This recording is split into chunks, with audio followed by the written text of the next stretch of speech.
Evening students, how are you? Hope you all are safe and sound at home. हम second video करेंगे और हम बहुत ज़्यादा इंपॉर्टेंट टॉपिक्स करेंगे, that is Le Chatelier's principle. Then we will move on to Ostwald dilution law, उसकी derivation करेंगे and we'll do the concepts of acids and bases. ठीक है, तो हम शुरू करते हैं ली चैटलर प्रिंसिपल से. Now in the previous lecture we had talked about equilibrium और हमने बात की थी कि इक्विलिब्रियम बहुत डायनेमिक होता है ना. और इक्विलिब्रियम जब होता है तो क्या होता है, under given conditions rate of forward reaction और बैकवर्ड रिएक्शन बराबर हो जाते हैं जिससे एक इक्विलिब्रियम डेवलप हो जाता है. ठीक है, now if you change the pressure, temperature and concentration, इनमें से कोई भी अगर आप एक चीज़ चेंज कर दो तो क्या होएगा, ये इक्विलिब्रियम डिस्टर्ब हो जाएगा. ठीक है, राइट. और टेम्परेचर, प्रेशर और कॉन्सेंट्रेशन में से कोई भी चीज़ चेंज करने के बाद रिएक्शन किस डायरेक्शन में प्रोसीड करेगा, अब जब वो डिस्टर्ब हो गया है उसका इक्विलिब्रियम, वो हमें बताता है ली चैटलर्स प्रिंसिपल. ठीक है, और हम इसको काफ़ी ज़्यादा यूज़ कर सकते हैं टू आर बेनिफिट. ठीक है, so let's study Le Chatelier's principle. अब ली चैटलर्स प्रिंसिपल क्या कहता है कि अगर एक रिएक्शन इक्विलिब्रियम में था और हमने उसकी टेम्परेचर, प्रेशर या कॉन्सेंट्रेशन चेंज कर दी तो वो रिएक्शन अपने आप को ऐसे एडजस्ट कर लेगा या उस डायरेक्शन में जाएगा जिस डायरेक्शन में जाने से उसका इक्विलिब्रियम फिर से बन जाए. ठीक है, so we'll write down this principle, that is for a reaction in equilibrium. अगर एक रिएक्शन इक्विलिब्रियम में था, ठीक है, if we change the temperature, pressure or concentration, then the reaction will adjust itself in such a way so as to regain the equilibrium. ठीक है, अब हम तीनों फैक्टर्स को इंडिविजुअली पढ़ते हैं. ठीक है, पहले आता है change in concentration. Change in concentration. ठीक है, that's the number one. Okay, let's say एक मैं बहुत सिंपल सी इसमें इक्वेशन ले रही हूँ आपको समझाने के लिए. लेट्स से मेरा रिएक्शन था A plus B is equal to C plus D. ठीक है, A प्लस बी आपको C प्लस डी दे रहा था and this reaction let's assume was in equilibrium. ठीक है, अगर मैं इसमें कोई एक रिएक्टेंट की कॉन्सेंट्रेशन बढ़ा देती हूँ, लेट्स से मैं A की कॉन्सेंट्रेशन बढ़ा देती हूँ, तो क्या होएगा, जो A है वो और ज़्यादा B से फटाफट रिएक्ट करेगा और सारे प्रोडक्ट्स बनाएगा. आई एम रिपीटिंग, अगर मैं किसी एक रिएक्टेंट की कॉन्सेंट्रेशन बढ़ा देती हूँ, लेट्स से मैंने A की कॉन्सेंट्रेशन बढ़ा दी, अब मेरा इक्विलिब्रियम की इक्वेशन क्या थी, equilibrium constant was, if you remember this law of chemical equilibrium हमने पढ़ा था. यहाँ मैंने इस इक्वेशन में स्टोइकोमेट्रिक कोएफिशिएंट्स नहीं लगाए ताकि आपको थोड़ा आसानी से समझ आ जाए. ठीक है, तो लेट्स से मैंने इसकी कॉन्सेंट्रेशन बढ़ा दी तो K की वैल्यू डिस्टर्ब हो गई, मतलब इक्विलिब्रियम डिस्टर्ब हो गया. तो अब ये A क्या करेगा, ये और ज़्यादा B के साथ रिएक्ट करेगा ताकि C और D भी और ज़्यादा बन जाए. तो ये बढ़ गया था तो उसने क्या किया, इससे और रिएक्ट किया ताकि ये भी बढ़ जाए. तो फिर से आपका इक्विलिब्रियम कांस्टेंट की वैल्यू सेम हो जाएगी ताकि रेशो सेम हो जाए. तो how are we going to address this, that is if we increase the concentration of one of the reactants, it will react more with other reactant to produce more of the products, ठीक है। सो इस case में क्या होएगा, अब ए और B के साथ रिएक्ट करके सी और डी बनाएगा, तो इस समय रिएक्शन कौन से डायरेक्शन में जाएगा, फॉरवर्ड डायरेक्शन में, जिससे और सी और डी बने। So the reaction will move in, the reaction will move in forward direction. आपको डायरेक्ट क्वेश्चन आ सकता है, आपको एक रिएक्शन दिया हो सकता है और पूछा हो कि अगर बी की कॉन्सेंट्रेशन बढ़ा दूं तो क्या होएगा, कौन सी डायरेक्शन होएगी रिएक्शन की। अगर बी बढ़ा दूं तो वो ए के साथ रिएक्ट करके और सी और डी बनाएगा, तो डायरेक्शन क्या होएगी रिएक्शन की उस पॉइंट ऑफ टाइम पे, फॉरवर्ड डायरेक्शन, ठीक है। Okay, let's take another case. Let's say मैंने डी की कॉन्सेंट्रेशन बढ़ा दी, मतलब एक प्रोडक्ट की कॉन्सेंट्रेशन बढ़ा दी तो क्या होएगा, अब डी की कॉन्सेंट्रेशन बढ़ गई है तो वो क्या करेगा, वो और ज़्यादा सी के साथ रिएक्ट करेगा ताकि ए और बी भी बन जाए, ठीक है। So if I'm increasing the concentration of one of the products, is going to react more with the other product again to produce more of A और B। तो क्या होएगा, अगर मैंने किसी एक प्रोडक्ट की कॉन्सेंट्रेशन बढ़ा दी तो वो क्या करेगा, वो और रिएक्टेंट बनाने शुरू कर देगा, ठीक है, ताकि फिर से वो रेशो जो है या वो जो इक्विलिब्रियम है मेंटेन हो सके। तो उस समय रिएक्शन किस डायरेक्शन में जाएगा, बैकवर्ड डायरेक्शन में, ठीक है। So how will we write this, that if we increase, upward arrow मैंने इंक्रीज के लिए यूज किया है, if we increase the concentration of one of the products, तो रिएक्शन की डायरेक्शन क्या हो गई, बैकवर्ड डायरेक्शन, बैकवर्ड डायरेक्शन, ठीक है।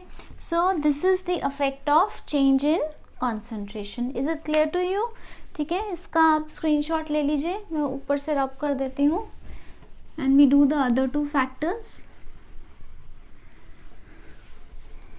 आपने टेम्परेचर और प्रेशर को बहुत अच्छे से दूसरे दो फैक्टर्स को समझना है।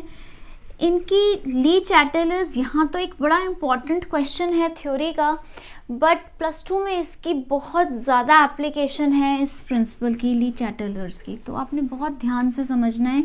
Today's lecture is very very important for class 12th, ठीक है, नहीं तो आपको 12th में कुछ समझ नहीं आएगा।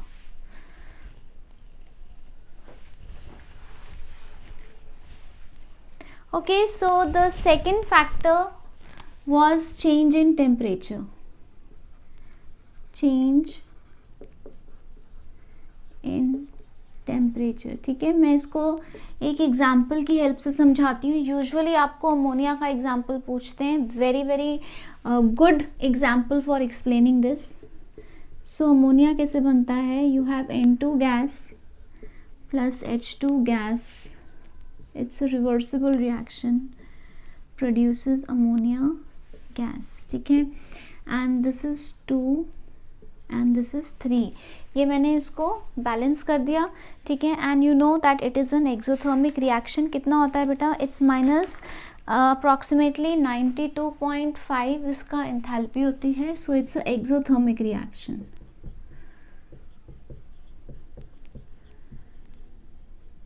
ठीक है, okay. So minus 92.5 kilojoules। Okay, now what does this mean? It means क्योंकि delta H is negative, delta H negative है, इसका मतलब फॉरवर्ड रिएक्शन क्या है, एक्सोथर्मिक है, ठीक है। तो फॉरवर्ड रिएक्शन क्या है, एक्सोथर्मिक है। That means heat is evolve. ये मैं यहाँ लिख रही हूँ ताकि आपको याद रहे। अगर फॉरवर्ड एक्सोथर्मिक है तो बैकवर्ड क्या हुआ, एंडोथर्मिक। तो बैकवर्ड रिएक्शन क्या है, एंडोथर्मिक। दैट इज जब अमोनिया ने N2 और H2 दे दिए तो वो क्या हुआ, अमोनिया ने हीट एब्जॉर्ब की और किस में ब्रेक हो गया, N2 एंड H2 में। That means heat is absorbed. अगर हीट एब्जॉर्ब हो रही है तो how is it affecting the temperature, it is lowering the temperature, ठीक है। आपने ये चीज़ याद रखनी है, इतने डिटेल में कहीं नहीं समझाया हुआ, तो बहुत ध्यान से देखिए। और अगर हीट इवॉल्व हो रही है, मतलब गर्मी निकल रही है, तो क्या होएगा, it is going to increase the temperature, ठीक है, बस ये चीज़ याद रखिए. Now let's move on to this point. Change in temperature का इस पे क्या असर होएगा? इस पे ये असर होएगा. नंबर 1 फर्स्ट केस लेते हैं, that is we increase the temperature. ठीक है, आई एम अगेन रिपीटिंग, मैं शॉर्ट फॉर्म यूज़ कर रही हूँ, upward arrow for increase, downward for decrease, पर आपने अपने नोट्स में पूरा इंक्रीज या डिक्रीज लिखना है. ठीक है, so now if I am increasing the temperature, what is going to happen? जब टेम्परेचर बढ़ाऊंगी तो देर इज़ एक्स्ट्रा हीट, है ना. So it is going to disturb the equilibrium. Now this extra heat it needs to be absorbed, है ना, it needs to be absorbed ताकि equilibrium में वापस आ सके, है ना. और हीट किस डायरेक्शन में एब्जॉर्ब होती है? एंडोथर्मिक, है ना. It needs to be absorbed, so heat is absorbed in which direction? Is absorbed in endothermic reaction, है ना. हीट कहाँ ये एक्स्ट्रा एब्जॉर्ब होएगी? एंडोथर्मिक रिएक्शन में, राइट. और ये एंडोथर्मिक रिएक्शन कौन सा है? आप देख सकते हो, बैकवर्ड रिएक्शन इज एंडोथर्मिक. सो क्या होएगा? Backward reaction will happen. I am again repeating, अगर एक ये रिएक्शन दिया हुआ है, ठीक है, आपको उसका डेल्टा एच दिया होगा, नेगेटिव है कि पॉजिटिव है. In this case delta H is negative, that means forward is exothermic and backward is endothermic. अगर अब मैं इस रिएक्शन का टेम्परेचर बढ़ा दूं तो क्या होएगा? उसका वो जो इतना ज़्यादा हीट अब एक्स्ट्रा निकल रही है, उसको कम करने के लिए रिएक्शन किस डायरेक्शन में मूव करेगा? जिस डायरेक्शन में ये हीट जो है ये एक्स्ट्रा ये एब्जॉर्ब हो रही है, ताकि टेम्परेचर फिर से सेम हो जाए. ठीक है, और एब्जॉर्ब इधर बैकवर्ड डायरेक्शन में हो रही है, तो reaction will start moving in backward direction. ठीक है, okay, this was case 1. Case 2 is that I decrease the temperature. ठीक है, अब मैं टेम्परेचर डिक्रीज कर रही हूँ. ठीक है, दैट मीन्स क्या हुआ? It has become cold. ठीक है, so we need to increase the temperature. ठंडा हो गया क्योंकि हीट एब्जॉर्ब कर दी, मैंने टेम्परेचर ड्रॉप कर दिया तो क्या हुआ? ठंड हो गई. तो क्या होएगा? हमें टेम्परेचर फिर से बढ़ाना पड़ेगा जितना रिएक्शन में चाहिए. सो क्या होएगा? Reaction will move in exothermic direction, क्योंकि एक्सोथर्मिक डायरेक्शन में क्या होता है? हीट इज इवॉल्व, फिर से हीट निकलेगी, है ना, राइट. तो इस केस में क्या होएगा? रिएक्शन कौन से डायरेक्शन में जाएगा? फॉरवर्ड डायरेक्शन में, क्योंकि फॉरवर्ड डायरेक्शन में जाने से हीट इवॉल्व हो रही है. So reaction will move in forward direction in this case. I am again repeating, अगर मैंने टेम्परेचर कम कर दिया तो जो रिएक्शन के लिए टेम्परेचर चाहिए वो कम हो गया, तो इक्विलिब्रियम डिस्टर्ब हो गया, है ना. तो वापस उतना टेम्परेचर रिटेन करने के लिए या रीगेन करने के लिए रिएक्शन उस डायरेक्शन में जाएगा जो एक्सोथर्मिक है, दैट इज जिस डायरेक्शन में हीट इज गिवन आउट. और यहाँ पे हीट कौन से डायरेक्शन में is given out? It is given out in the forward direction. ठीक है, सो रिएक्शन कहाँ जाएगा? फॉरवर्ड डायरेक्शन में. नाउ अगर मैं इसकी एप्लीकेशन देखूं, आपको क्वेश्चन आता है कि apply Le Chatelier's principle in preparation of ammonia. अब अगर हम कमर्शियली या इंडस्ट्री में अमोनिया प्रिपेयर कर रहे हैं, क्योंकि ammonia is a very important chemical for industry, है ना.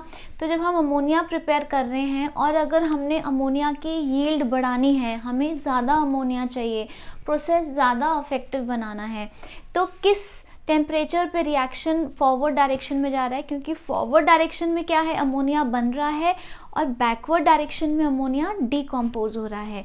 तो hair which of the temperature conditions is going to favor production of ammonia? That is lowering the temperature, क्योंकि जब हम टेम्परेचर लोअर करेंगे तो वो और ज़्यादा फॉरवर्ड डायरेक्शन में जाएगा और ज़्यादा अमोनिया बनाएगा. So favourable condition is going to be low temperature for preparation of ammonia. ठीक है, is it clear to you? So this is the effect of change in temperature. ठीक है, अब हम देखते हैं तीसरा point, that is change in pressure. Again ammonia का ही एग्जाम्पल ले लेते हैं.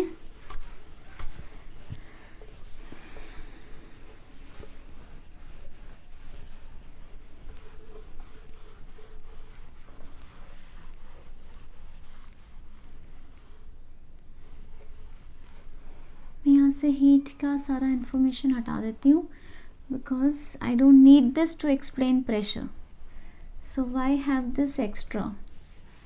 ठीक है, so now we are going to do change in pressure.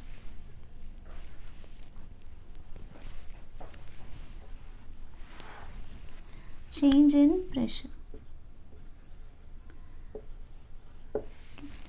Change in pressure पढ़ने के लिए पहले हम नंबर ऑफ मोल्स नोट कर लेते हैं. दिस इज 1, दिस इज 3, ये कितने हैं 2. तो आपके रिएक्टेंट साइड पे कितने मोल्स हैं 4 मोल्स, और प्रोडक्ट साइड पे कितने मोल्स हैं 2 मोल्स. ठीक है, यहाँ तक समझ आ गया. Okay, now if we increase the pressure, again 2 cases. पहला है हम प्रेशर इंक्रीज कर रहे हैं, मतलब हम दबाव बढ़ा रहे हैं. So what is going to happen, number of moles per unit volume is going to increase, क्योंकि हमने उसको दबा दिया. अगर इतने एरिया में लेट्स से पहले 20 मोल्स थे, अब जब मैंने कंप्रेस की गैस, है ना, सारी गैस कंप्रेस की, तो इतने एरिया में अब ज़्यादा गैस के मोल्स आ जाएंगे. तो लेट्स से 20 की जगह 30 मोल्स आ जाएंगे, है ना. So what I am doing is, if I increase the pressure, what is happening is number of moles per unit volume is increasing, क्योंकि अब वो पास पास आ गए, है ना. तो रिएक्शन किस डायरेक्शन में जाएगा, जिस डायरेक्शन में फिर से जितने पहले नंबर ऑफ मोल्स थे वो हो रहे हैं. ठीक है, तो again I am repeating, if I am increasing the pressure, तो उस गिवन वॉल्यूम में नंबर ऑफ मोल्स बढ़ गए क्योंकि वो पास पास आ गए. तो रिएक्शन किस डायरेक्शन में जाएगा, जिस डायरेक्शन में नंबर ऑफ मोल्स वापस कम हो रहे हैं. और यहाँ नंबर ऑफ मोल्स कहाँ कम हो रहे हैं, फॉरवर्ड डायरेक्शन में नंबर ऑफ मोल्स 4 से 2 हो रहे हैं. तो reaction will move in the direction in which number of moles are decreasing. तो इस केस में कौन सी डायरेक्शन है, 4 से 2, 4 से 2 कम हो रहे हैं, कौन सी डायरेक्शन में, फॉरवर्ड डायरेक्शन में. ठीक है. On the other hand, if I decrease the pressure, अगर मैं प्रेशर कम कर रही हूँ, मैंने उसके ऊपर जो दबाव डाला था वो कम कर दिया, तो वो गैस फैल गई अब, तो उस गिवन वॉल्यूम में अब नंबर ऑफ मोल्स कम हो जाएंगे. So what is going to happen, number of moles per unit volume will decrease. ठीक है, सो रिएक्शन किस डायरेक्शन में जाएगा, जिसमें फिर से बढ़ रहे हैं. So your reaction will move in the direction in which number of moles will move in the direction in which number of moles will increase. तो यहाँ इंक्रीज किस डायरेक्शन में हो रहे हैं, जब बैकवर्ड डायरेक्शन में रिएक्शन जाता है तो 2 से 4 हो जाते हैं, है ना. तो कौन सी डायरेक्शन में जाएगा, बैकवर्ड. ठीक है, नाउ अब मैंने again coming back to that same application, मैंने अमोनिया की यील्ड बढ़ानी है. तो किस केस में फॉरवर्ड डायरेक्शन में जा रहा है, इंक्रीज द प्रेशर में. तो अगर इसमें रिएक्शन में हाई प्रेशर लगाऊंगी तो नंबर ऑफ मोल्स क्या होंगे, वो बढ़ जाएंगे. तो उसको कम करने के लिए रिएक्शन और ज़्यादा फॉरवर्ड डायरेक्शन में जाएगा और ज़्यादा अमोनिया बनेगा. तो फेवरेबल कंडीशन क्या होएगी यहाँ पे, हाई प्रेशर. ठीक है, so high pressure and low temperature are favourable for production of ammonia. ठीक है, तो ये जो 3 पॉइंट्स हैं ये आपके बहुत ज़्यादा इम्पॉर्टेंट हैं जो ली चैटलर्स ने समझाए. ठीक है, इसके अलावा हम इसी के रिलेटेड 1-2 चीज़ें और देखते हैं जो हमने पहले भी की थी. ये 3 की तो प्रॉपर आपको एक्सप्लेनेशन लिखने को आती है. The others you should know.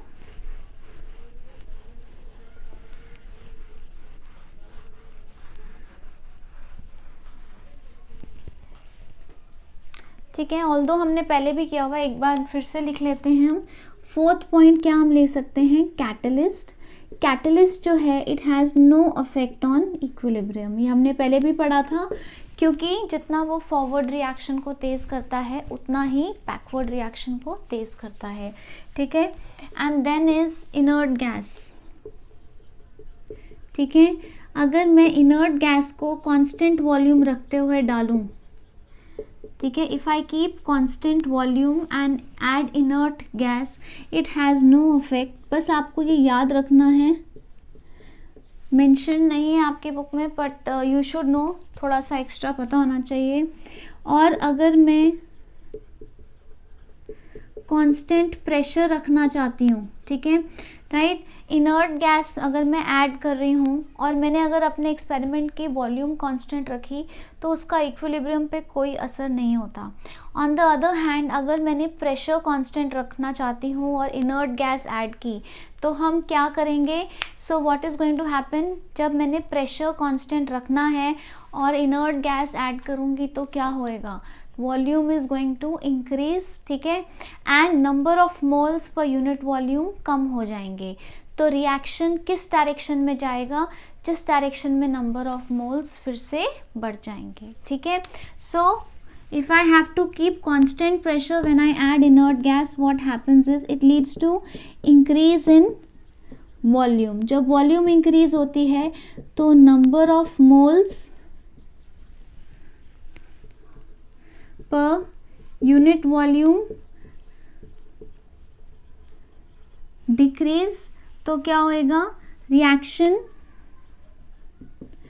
Will move in the direction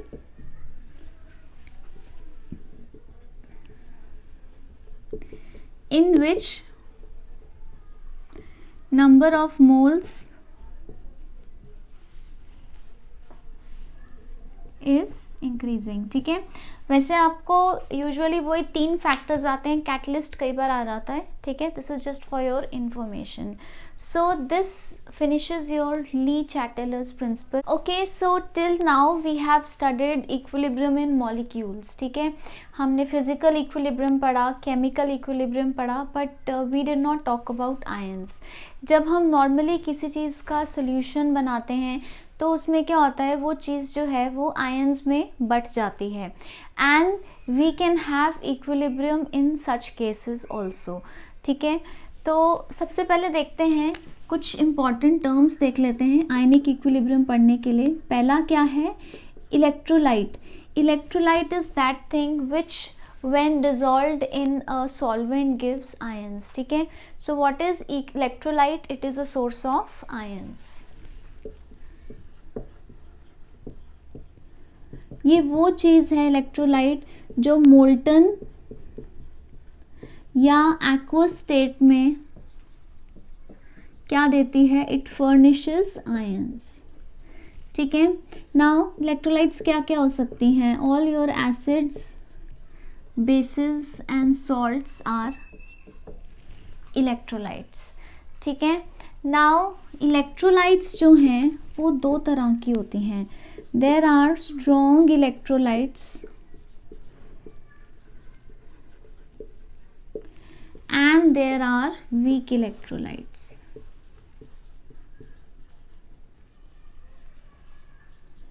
ठीक है। strong electrolytes कौन सी होती हैं, which ionize or dissociate completely in solvent, ठीक है। और वीक इलेक्ट्रोलाइट्स क्या हैं कि लेट्स से अगर मैंने 100 मॉलिक्यूल्स थे तो उसमें से कुछ 5 या 10 मॉलिक्यूल्स ही थे जो आयंस में बटे, ठीक है। सो विच आयोनाइज और डिसोसिएट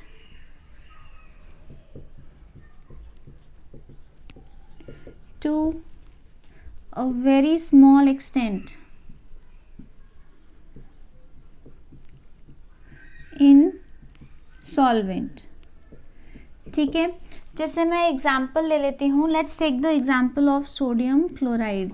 जब मैं इसको पानी में डालती हूँ तो 100% जो है sodium ions and chloride ions पानी में बढ़ जाते हैं. For example if I take 100 molecules of NaCl, तो I am going to get 100 Na positive and 100 Cl negative. तो ये completely dissociate हो गए. and look at the arrow, it's going in one direction only, so it is not a reversible reaction. However, if I take a weak electrolyte like acetic acid, ठीक है, मैंने क्या लिया यहाँ पे, एसिटिक एसिड ले लिया. 2 वीक इलेक्ट्रोलाइट्स आपके सिलेबस में हैं जो आप बहुत डिटेल्स में जिसके रिएक्शंस पढ़ते हो. एक है अमोनियम हाइड्रोक्साइड और एक है एसिटिक एसिड.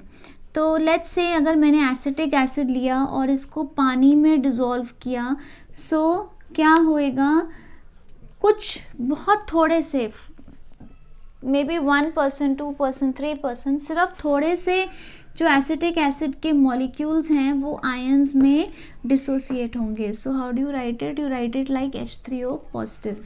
ठीक है, क्योंकि there is nothing called H positive in water. ठीक है, क्योंकि क्या होता है जब H पॉजिटिव आयन बनता है तो वो फटाफट पानी के साथ कंबाइन करके H3O पॉजिटिव बना देता है. तो correct thing to write is H3O positive. ठीक है, तो क्या होता है जैसे ही मैं एसिटिक एसिड को पानी में डालती हूँ तो बहुत थोड़े से मॉलिक्यूल्स जो हैं वो acetate ion and hydronium ion में बढ़ जाते हैं. The reason being that after a while क्या होता है, जैसे ही ये acetic acid CH3CO negative and H positive में बढ़ता है, उसी समय वो इकट्ठे होके वापस एसिटिक एसिड भी बनाना शुरू कर देते हैं. ठीक है, राइट. सिमिलरली अगर मैं अमोनियम हाइड्रोक्साइड की इक्वेशन लिखूं तो जैसे ही मैंने यहाँ अमोनियम हाइड्रोक्साइड को पानी में डाला तो उसी समय ammonium ions and OH negative ions जो हैं वो वापस आपको अमोनियम हाइड्रोक्साइड देना शुरू कर देते हैं. ठीक है, so what is happening is, इसको एक्वस लिख लेते हैं, पानी में है ये आयंस. ठीक है, सो what is happening, can you see the arrow here, यहाँ पे डबल साइडेड एरो है. सो there is a ionic equilibrium, क्योंकि 100% जो थे वो डिसोसिएट नहीं हुए, थोड़े से ही हुए हैं and the backward reaction has started. तो आयनिक इक्विलिब्रियम किस में होता है, ionic equilibrium is the equilibrium established between the unionised molecules and the ions. इनके बीच में, आयंस के बीच में और जो अनआयोनाइज्ड या अनडिसोसिएटेड मॉलिक्यूल्स हैं उनके बीच में एक डेलिकेट बैलेंस मेंटेन रहता है जिसको हम कहते हैं आयनिक इक्विलिब्रियम. ठीक है, so first thing, strong electrolytes में क्योंकि 100% डिसोसिएट हो जाते हैं तो वापस बनने का मौका ही नहीं मिलता, इसमें आपका आयनिक इक्विलिब्रियम नहीं होता. So no equilibrium is there in case of strong electrolytes, जैसे NaCl, HCl हो गया, H2SO4 हो गया, HNO3 हो गया, ये आपके बेसिकली स्ट्रॉन्ग इलेक्ट्रोलाइट्स हैं. और वीक में there is a ionic equilibrium. ठीक है, now the next thing to note here is there are 2 terms जिसका डिफरेंस आपको पता होना चाहिए. ऑल्दो फॉर्मूलाज दोनों के लिए सेम ही यूज़ होते हैं. ठीक है, they are treated like synonyms but technically उनमें फ़र्क है. ठीक है, and what are those terms are ionization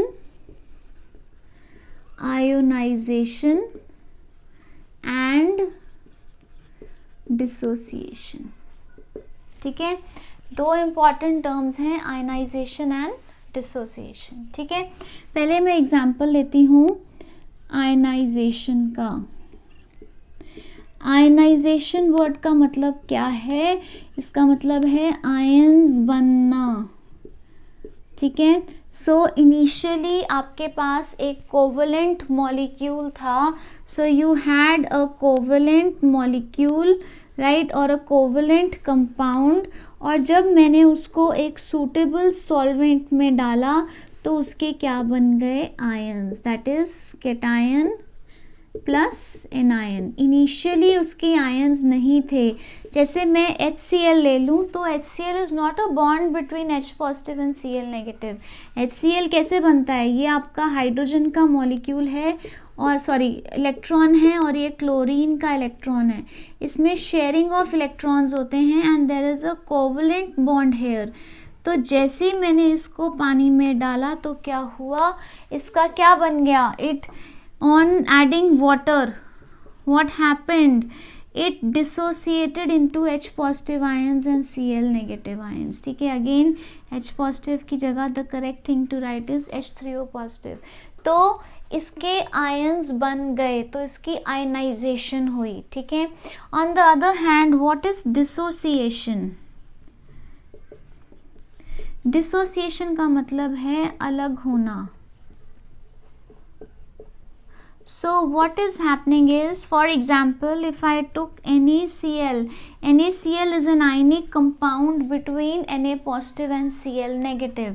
तो क्या होता है, जैसे मैं इसको पानी में डालती हूँ, ये जो आयन्स हैं ये अलग हो जाते हैं। ये ऑलरेडी एग्जिस्ट करते हैं, आयन नहीं बनते, आयन तो ऑलरेडी थे, ये सिर्फ डिसोसिएट हो जाते हैं, अलग हो जाते हैं। ठीक है, so ionization and dissociation are two different terms, but for the formula point of view इनको हम सिनोनिमस ट्रीट करते हैं। They are similar. अगर हम इनको फॉर्मूला में यूज़ करना है, सेम चीज़ यूज़ करते हैं हम। आयनाइजेशन डिसोसिएशन की अलग फॉर्मूला नहीं है।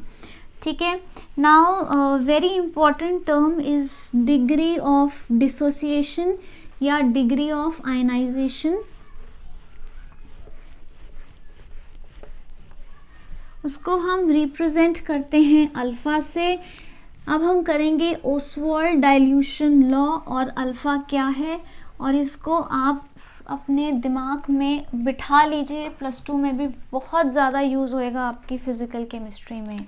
ठीक है, सो डिग्री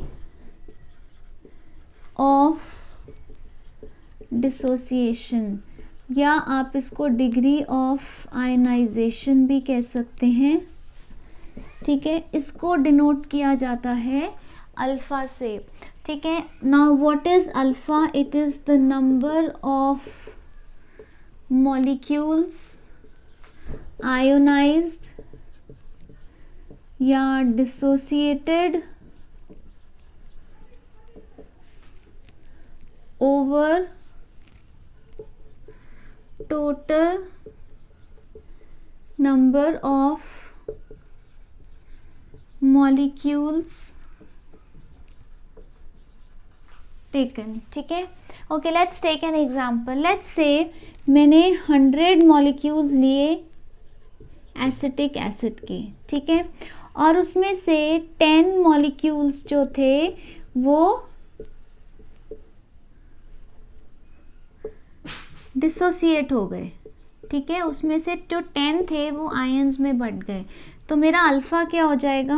10/100, दैट इज़ 0.1। ठीक है, so this is degree of dissociation. अगर मैंने परसेंटेज ऑफ डिसोसिएशन निकालनी हो तो क्या करूँगी मैं? मेरे पास डिग्री आ गई है, तो परसेंटेज ऑफ डिसोसिएशन क्या हो जाएगी? Your alpha into 100, that is 0.1 into 100, that is 10%। ठीक है, इसका स्क्रीनशॉट ले लीजिए। अब हम आते हैं ओसवाल्ड डाइल्यूशन लॉ पे। Okay students, now let's come to Ostwald dilution law. ठीक है, आपने इलेक्ट्रोलाइट्स का कॉन्सेप्ट समझ लिया। अभी आप इस लॉ को मत पढ़िए, मैं पहले आपको समझाऊंगी ये, उसके बाद हम इसकी स्टेटमेंट पढ़ेंगे, नहीं तो ऐसे इसको पढ़ के चक्कर आ जाएंगे। ठीक है, okay, now let's say I have a weak electrolyte AB। मेरे पास एक वीक इलेक्ट्रोलाइट है AB। ठीक है, जिसकी इनिशियल कॉन्सेंट्रेशन या इनिशियल मोलैरिटी क्या है? इसकी initial concentration is C, and अगर इसको हम पानी में डालें तो इसका degree of dissociation is let's से अल्फा। ठीक है, राइट? तो अब हम इसकी इक्वेशन बनाते हैं, ये ए बी है और अगर हम इसको डिसोसिएट करते हैं तो ये बढ़ जाता है ए पॉजिटिव प्लस बी नेगेटिव में, ठीक है। एक वीक इलेक्ट्रोलाइट है ए बी और इसको जब पानी में डाला गया, ठीक है, जब इसका एक्वस सॉल्यूशन बनाया गया, it split into A positive and B negative, ठीक है। लेट्स से इनिशियल कॉन्सेंट्रेशन, शुरू में इनिशियल कॉन्सेंट्रेशन कितनी थी, सी थी, और ये तो थे ही नहीं, है ना।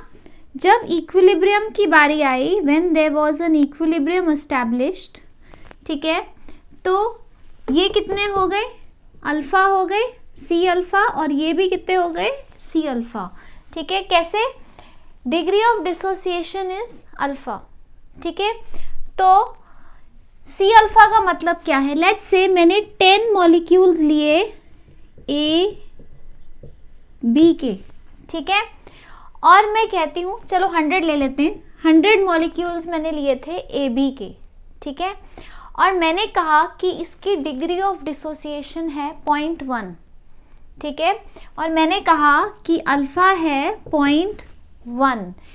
इसका मतलब इस 100 में से कितने ए बी मॉलिक्यूल्स थे जो आयनाइज हो गए, 0.1 इंटू 100 दैट इज 10, ठीक है।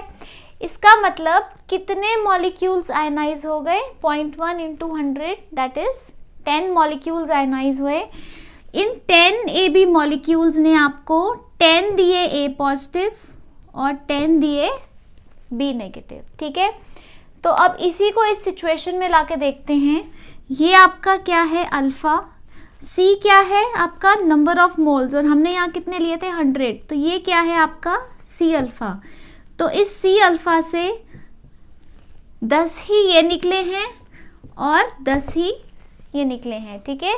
सो 100 में से, 100 क्या था आपका इनिशियल कॉन्सेंट्रेशन सी, उसमें से 10 मॉलिक्यूल्स जो थे वो डिसोसिएट हो गए। 10 क्या है आपका, 10 है आपका alpha into C that is C alpha. तो अब इक्विलिब्रियम में क्या हुआ, सी में से कितने कम हो गए, सी अल्फा, क्यों, क्योंकि सी अल्फा क्या हुए, डिसोसिएट हो गए। टोटल सी थे पहले, अब कितने रह गए हैं, सी माइनस सी अल्फा। इक्विलिब्रियम के समय कितने रह गए, सी माइनस सी अल्फा, ठीक है, क्योंकि सी अल्फा जो थे डिसोसिएट हो गए और उन्होंने क्या बनाया, सी अल्फा ही ए पॉजिटिव बनाए और सी अल्फा ही बी नेगेटिव बनाए। जैसे 100 में से अगर 10 डिसोसिएट हुए तो उन्होंने 10 ही ए पॉजिटिव बनाए और 10 ही बी नेगेटिव बनाए। आपको समझ आ गया, ठीक है। तो एट इक्विलिब्रियम इसकी कॉन्सेंट्रेशन कितनी है, सी माइनस सी अल्फा, और ये जो सी अल्फा माइनस हुए हैं इनका क्या हुआ, वो सी अल्फा ही ए और सी अल्फा ही बी में बढ़ चुके हैं, ठीक है। तो इसका हम सी कॉमन ले सकते हैं, क्या हो गया, सी 1 माइनस अल्फा। अब इक्विलिब्रियम कांस्टेंट क्या हो जाएगा, इक्विलिब्रियम कांस्टेंट क्या होएगा, product of concentration of products over concentration of reactants, ठीक है। सारे एक्वस हैं तो सबको कंसिडर करेंगे, if you want you can write aqueous here, ठीक है। तो ये कितना हो गया, C alpha into C alpha over C 1 minus alpha. Further ये क्या हो गया, C square alpha square over C 1 minus alpha, एक सी कट गया तो आपका क्या आ गया, C alpha square over 1 minus alpha, ठीक है। यहाँ तक क्लियर है। तो आपका इक्विलिब्रियम कांस्टेंट क्या आ गया, C alpha square over 1 minus alpha. उसके बाद फॉर अ वीक इलेक्ट्रोलाइट, एक जो वीक इलेक्ट्रोलाइट होती है उसमें डिग्री ऑफ डिसोसिएशन बहुत छोटा होता है, that means alpha is very small. मैंने 3 स्मॉल क्यों डाले, just to stress on the fact कि बहुत छोटा होता है एज कंपेयर टू 1, ठीक है। So alpha is very small as compare to 1, so we can ignore it from the denominator. अगर इसको इग्नोर भी कर दो तो आंसर में सेकेंड या थर्ड डेसिमल प्लेस में जाके फर्क पड़ता है, तो हम इसको इग्नोर कर देते हैं, ठीक है, क्योंकि उतना तो राउंड ऑफ में टेक केयर हो जाता है, राइट। तो आपका क्या हो जाएगा, k is going to be C alpha square, क्योंकि आपने अल्फा को इग्नोर कर दिया है ना, तो यहाँ क्या रह गया, सिर्फ 1 रह गया, तो k is C alpha square, और अल्फा स्क्वायर क्या हो गया, k over c, which implies alpha is equal to under root k over c। ठीक है, नाउ यू नो दैट, यहाँ आपको एक छोटी सी चीज़ पता होनी चाहिए, आपने किया था जो आपकी मोलैरिटी है, यहाँ मैंने मोलैरिटी c ली हुई है, is n over v। Now if n is 1 मोल, अगर n 1 मोल है तो c क्या हो जाएगा, 1 ओवर v। तो मैं अगर 1 मोलर सोल्यूशन ले रही हूँ, so for 1 molar solution my c is 1 over v, है ना।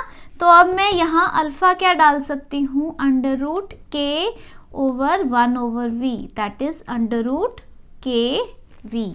तो दूसरा फॉर्म क्या आ गया, अगर 1 मोलर सोल्यूशन है तो मेरा degree of solution dissociation is under root K we.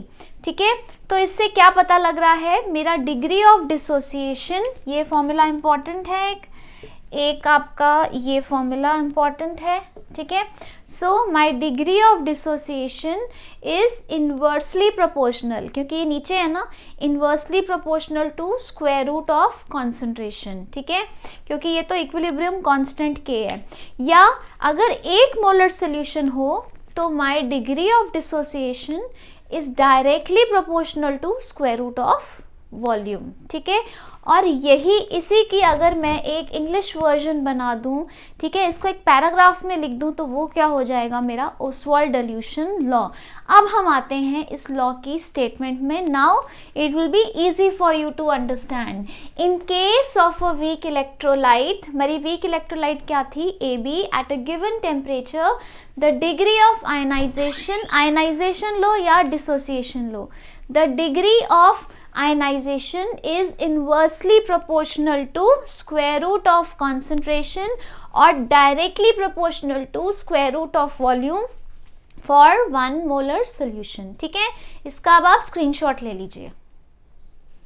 Okay, सबसे पहले हम इस लॉ की एक बार लिमिटेशन देख लेते हैं, फिर हम ये न्यूमेरिकल करेंगे। इस लॉ की एक ही लिमिटेशन है, that is it is applicable only to weak electrolytes.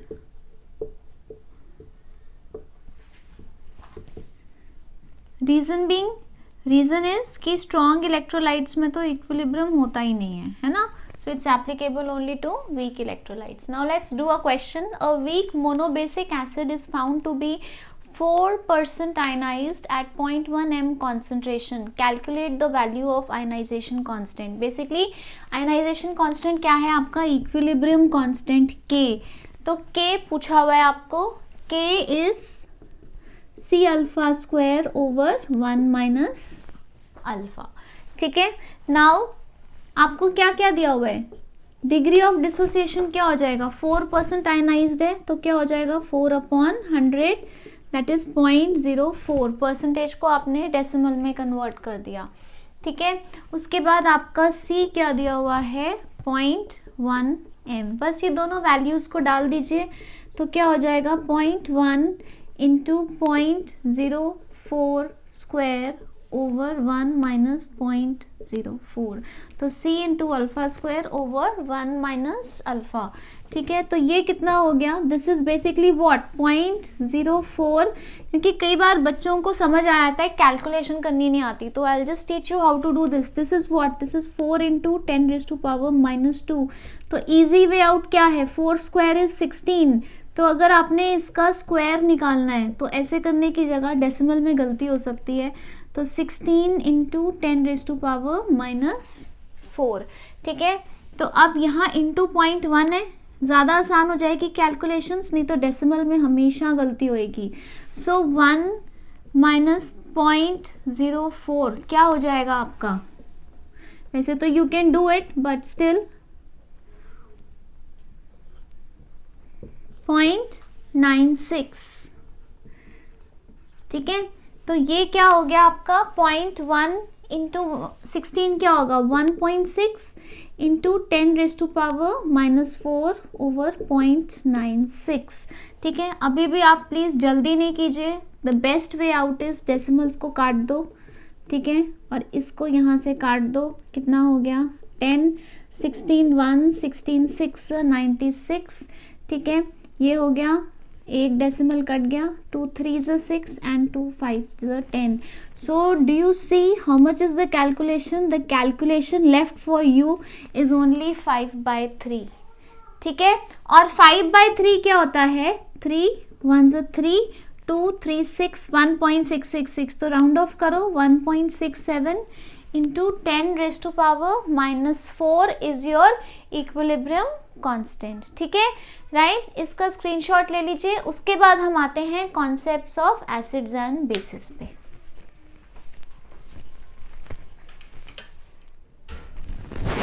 Okay students, so now we are going to do concept of acid and bases, ठीक है.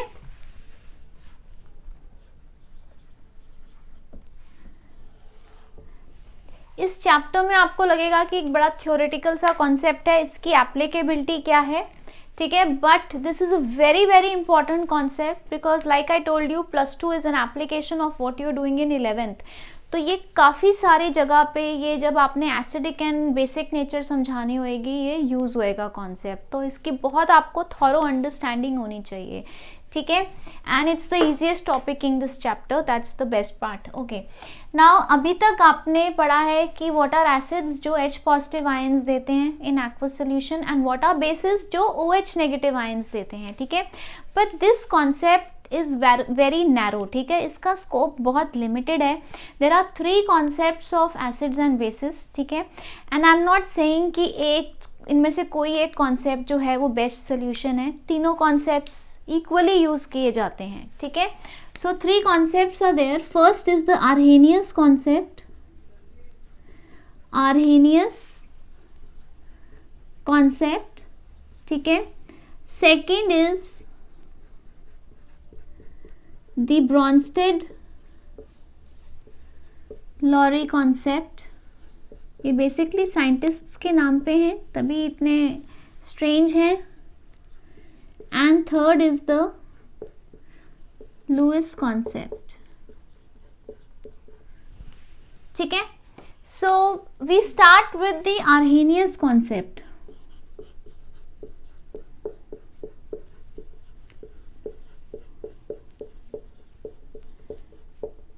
ठीक है, आर्हेनियस कॉन्सेप्ट क्या है एसिड बेसिस का, जो आपने 10th में पढ़ा हुआ है. So what is an acid as per Arrhenius concept? An acid is a substance that gives H positive ions in aqueous solution, ठीक है. एंड बेस क्या है? A base is a substance that gives OH negative ions in aqueous solution. That means इसके हिसाब से आपका HCl हो गया, H2SO4 हो गया, HNO3 हो गया, they all are acids, ठीक है. और इसके हिसाब से आपका NaOH हो गया, कैल्शियम हाइड्रोक्साइड हो गया, एल्यूमिनियम हाइड्रोक्साइड हो गया, they all are bases, ठीक है. बट ये एक बहुत छोटा हिस्सा है एसिड्स एंड बेसिस का, ठीक है. Now let's come to the limitations of this concept. The first is, ठीक है, इसका स्कोप जो है वो सिर्फ एक्वस सॉल्यूशन तक लिमिटेड है, ठीक है. N acid and a basis जो है वो प्रॉपर्टी किसी भी सब्सटेंस की सिर्फ एक्वस सॉल्यूशन में एग्जिबिट हो रही है, पर ज़रूरी नहीं होता, काफ़ी सारी गैसेस भी एसिडिक होती हैं, ठीक है, right. Like and also as per it acid क्या है जो H पॉजिटिव आयन देगा, that means it cannot explain acidic character of CO2, SO2, SO3, ठीक है, एक्सेट्रा. ये सारी एक तो गैसेस हैं, ऊपर से ये एसिडिक हैं. ये एसिडिक क्यों है? Because they turn blue litmus red, और ये एक्वस सॉल्यूशन में भी नहीं है, ठीक है, राइट. उसके बाद तीसरी चीज क्या है, it cannot explain the basic character, cannot explain the basic character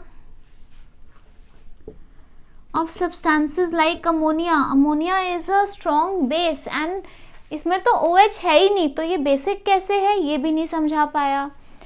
उसके बाद चौथा क्या है, ये जब बात करता है it talks about H positive ions, ठीक है, बट असली में क्या होता है, हाइड्रोनियम आयन होता है, ठीक है. Hydronium ion is missing in the concept.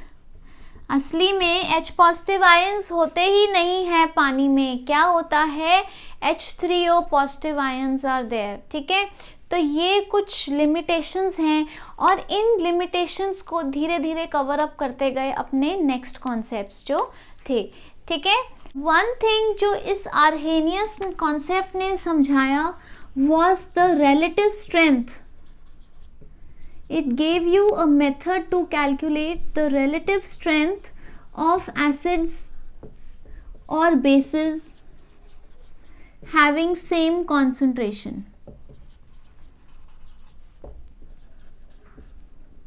C, ठीक है. Let's say एक there is an acid और उसका डिग्री ऑफ डिसोसिएशन इज, उसकी कॉन्सेंट्रेशन C है, ठीक है. एक एसिड है, उसकी कॉन्सेंट्रेशन C है, उसका डिग्री ऑफ डिसोसिएशन अल्फा है and ionization constant is let's say Ka1. दूसरा एसिड है, उसका degree of dissociation is alpha 2, उसकी भी मोलैरिटी C है, सेम कॉन्सेंट्रेशन, उसका डिग्री ऑफ डिसोसिएशन अल्फा 2 है and dissociation constant is Ka2, ठीक है. So there is one acid 1 जिसकी मोलैरिटी C है, ठीक है. दूसरा एसिड है एसिड 2, उसकी मोलैरिटी भी C है, इसका डिग्री ऑफ डिसोसिएशन अल्फा है, इसका अल्फा 2 है. तो what is the relation, alpha 1 upon alpha 2 is under root Ka1 upon Ka2, ठीक है. So this expression can be use to find out the relative strength. उसी तरह अगर बेसिस होंगे तो alpha 1 upon alpha 2 is going to be Kb1 over Kb2, ठीक है, अगर ये डिसोसिएशन कांस्टेंट हुआ बेसिस का, ठीक है. So now we move on to the next concept that is Bronsted Lowry concept. Okay students, the second concept of acids and bases is the Bronsted-Lowry concept. This is a completely new concept for you, ठीक है, right? ये Bronsted and Lowry ने दिया था.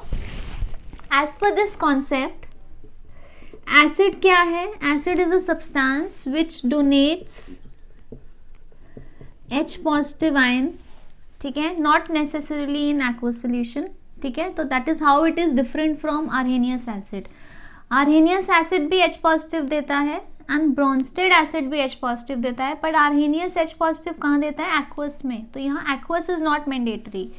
And a base is a substance which accepts H positive ion, ठीक है.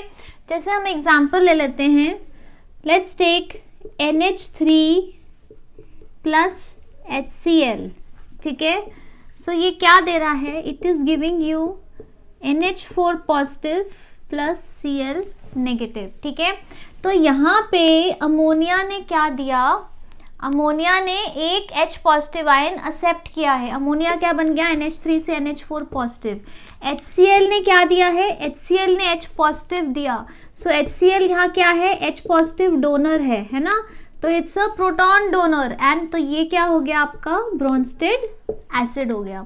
और इसने जब H पॉजिटिव दे दिया तो ये क्या बन गया, Cl नेगेटिव. सिमिलरली अमोनिया ने क्या किया, उसने NH4 पॉजिटिव एक्सेप्ट किया है, सॉरी H पॉजिटिव एक्सेप्ट किया है और क्या बन गया है, NH4 positive. So ammonia is accepting H positive ion, so it accepts H positive ion, ठीक है. तो ये क्या है आपका ब्रोंस्टेड बेस है. यहाँ पे बात नहीं खत्म हुई, अब आगे देखिए. अब इस रिएक्शन को अगर आप बैकवर्ड पढ़ोगे तो अमोनियम आयन जो है बैकवर्ड रिएक्शन क्या है, ammonium ion plus chloride ion is giving you ammonia plus HCl, है ना। तो अमोनियम आयन क्या दे रहा है, H पॉजिटिव आयन दे रहा है और क्या बन रहा है, NH3। अगर बैकवर्ड पढ़ो तो ये अमोनियम आयन क्या है, इट इज अ एसिड, ठीक है।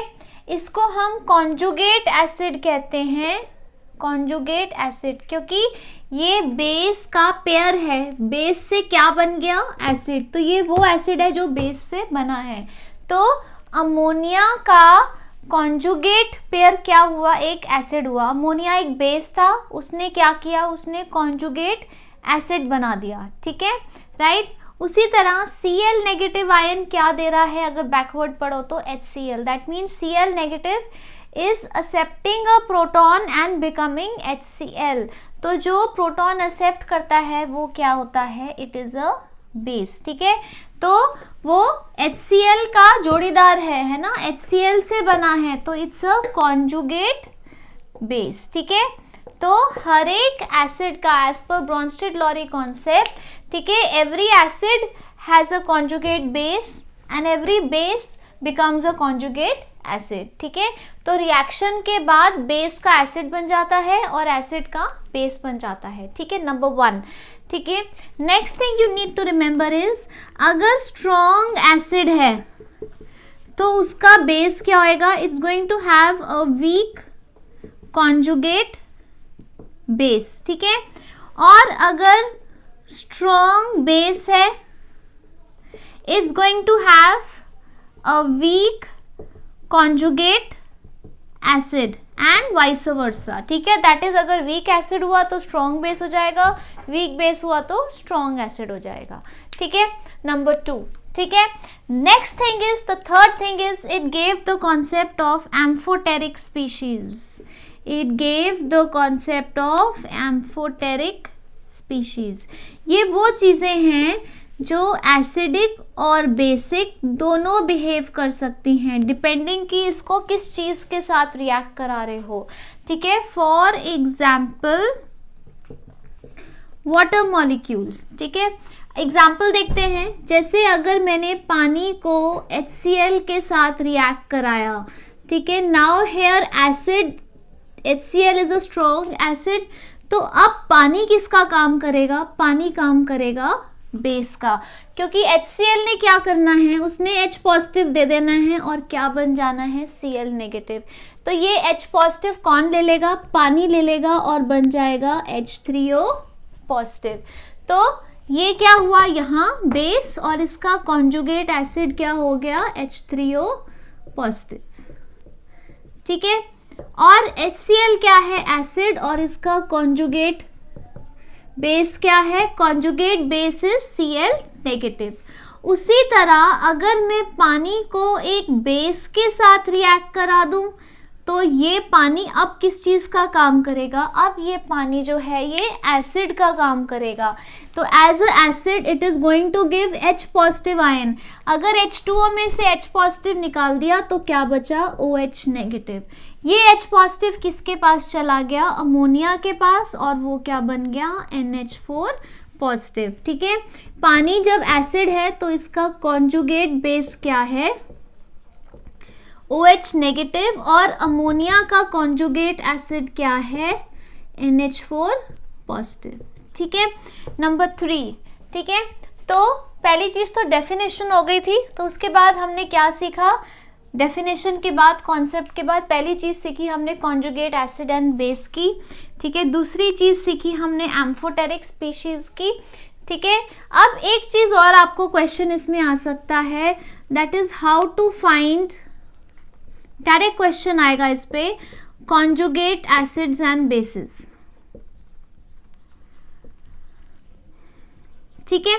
अब जैसे आप इधर देखो, पानी जब बेस था, इसका आपने कॉन्जुगेट एसिड कैसे निकाला, अगर आपको बेस दिया हुआ है और उसमें आप H पॉजिटिव आयन ऐड करो, ठीक है, तो वो क्या बन जाता है, कॉन्जुगेट एसिड, ठीक है। दैट मीन्स समटाइम्स एम्फोटेरिक में आपको पता नहीं होता एसिड या बेस है, तो ग्राउंड रूल क्या हुआ कि आपने कोई भी सब्सटेंस दिया हुआ है, ठीक है, एनी सब्सटेंस इज गिवन, ठीक है, जब आप उसमें H पॉजिटिव आयन ऐड करोगे तो क्या बन जाएगा, कॉन्जुगेट एसिड।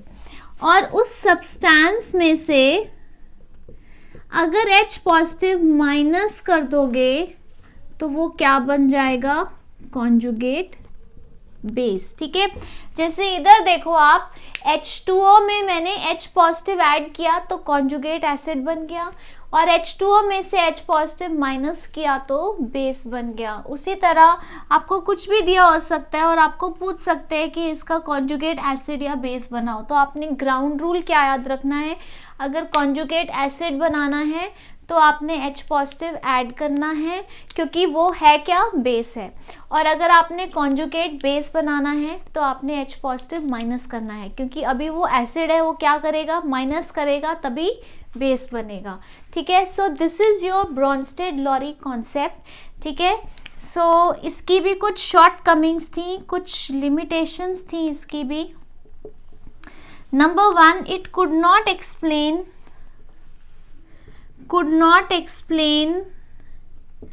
द एसिडिक, उसने अमोनिया तो समझा दिया, but it could not explain the acidic character of substances like BF3, AlCl3। क्या आपने कभी सोचा था ये एसिड्स हैं? So these are also acidic in nature. तो इसकी कोई एक्सप्लेनेशन नहीं थी, क्योंकि इसमें कोई H पॉजिटिव आयन भी नहीं है, ठीक है। इसकी एक और शॉर्ट कमिंग है, it could not explain the reaction between oxides. This is a basic oxide and this is an acidic oxide. वो ये रिएक्शन नहीं समझा पाया, ऐसे रिएक्शंस जिसमें acid base reactions where it could not explain acid base reactions where no H positive ions are involved, ठीक है। तो if you see this is an acid based reaction, पर यहाँ H पॉजिटिव आयन तो कहीं भी transfer नहीं हो रहा है, तो ब्रॉन्स्टेड-लॉरी ये भी नहीं समझा पाया। So this is your Bronsted Lowry concept. Now we come to the last concept of acid and bases, that is Lewis concept, ठीक है। क्योंकि Lewis concept is based on electron transfer, it is the most widely used concept, ठीक है। Although 100% हर एक चीज़ cover नहीं करता, but काफ़ी चीज़ें सबसे, मतलब इफ़ यू कंपेयर द 3, सबसे ज़्यादा पॉपुलर एंड वाइडली यूज जो है वो लुईस कॉन्सेप्ट है। We come to the third concept, that is Lewis concept, ठीक है।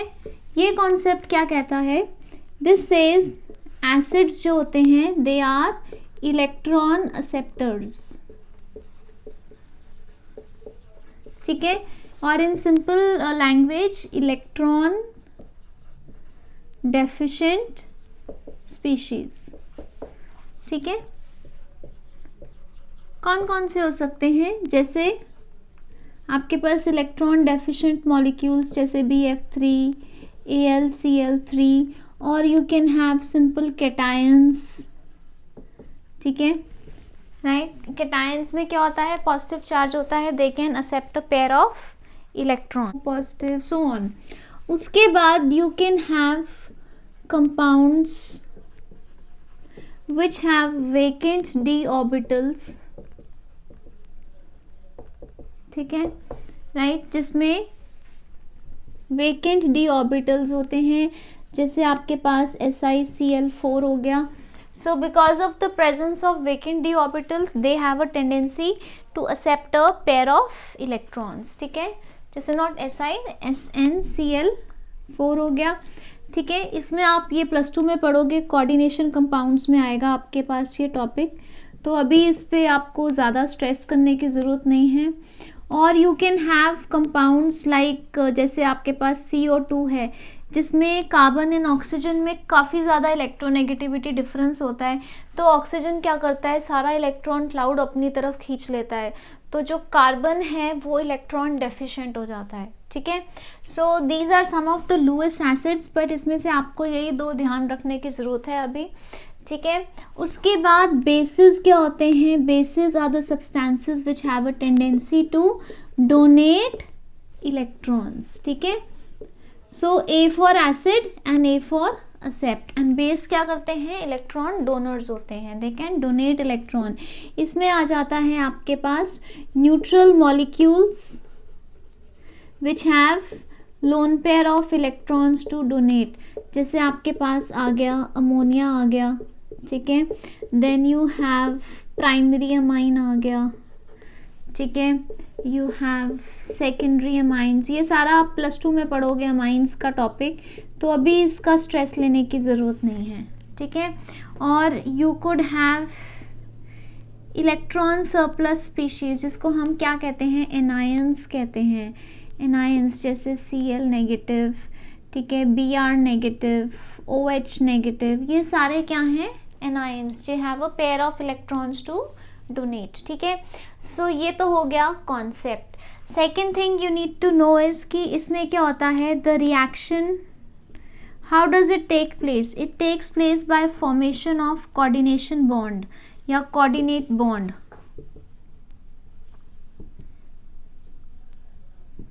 फॉर्मेशन ऑफ कोऑर्डिनेट बॉन्ड, जैसे अमोनिया है ना, ammonia has a pair of electrons to donate, ये H पॉजिटिव के साथ कनेक्ट हुआ और क्या बन गया, NH4 positive. So there is a coordinate bond, you have already done the example of coordinate compound में अमोनिया का किया था। एक और आपने किया था, if you remember, we had done NH3 and BF3, तो ये NH3 है और ये BF3 है। BF3 आपको पता है it is electron deficient, so what happens, there is a coordinate bond, ये इसको अपने पेयर ऑफ इलेक्ट्रॉन्स दे देता है, कोऑर्डिनेट बॉन्ड बना लेता है ऐसे करके,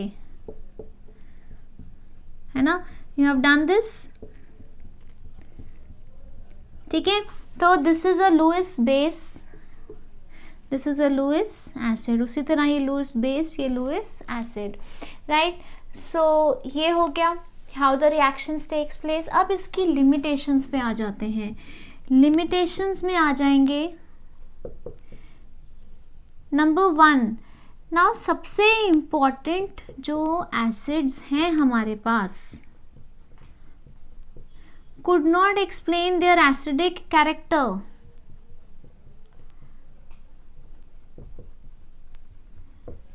क्योंकि ये तो इलेक्ट्रॉन एक्सेप्ट कर ही नहीं रहे, है ना, तो सबसे इम्पॉर्टेंट चीज तो रह ही गई यहाँ। उसके बाद कोऑर्डिनेट बॉन्ड फॉर्मेशन हो रहा है इसमें reaction which is a slow reaction, और आपने पढ़ा है कि जो एसिड बेस रिएक्शन होते हैं वो क्या होते हैं, इंस्टेंटेनियस। ठीक है, तो इस चीज़ का जवाब भी नहीं था। और तीसरा, जैसे आपको अरेनियस ने किया था वैसे नहीं कर पाया, रिलेटिव स्ट्रेंथ जो थी of acids and basis could not be compared.